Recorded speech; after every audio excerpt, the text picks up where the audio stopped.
Syederalun, mantan Ketua Umum Partai Demokrat Anas Urbaningrum akan segera keluar dari Lembaga Pemasyarakatan Sukamiskin pada Selasa 11 April 2023 mendatang.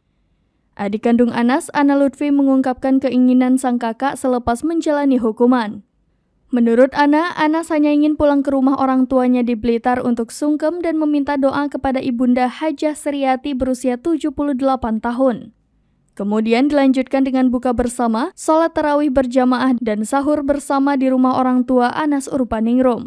Ana mengaku akan menjemput Anas Urbaningrum di LP Sukamiskin.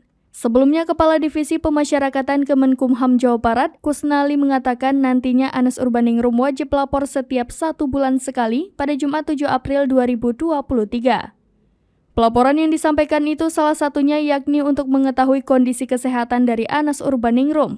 Sebab Anas Urbaningrum masih dalam pengawasan Balai Pemasyarakatan Bandung. Kusnali juga memastikan bahwa status Anas Urbaningrum pada tanggal 11 nanti yakni masih dalam cuti menjelang bebas.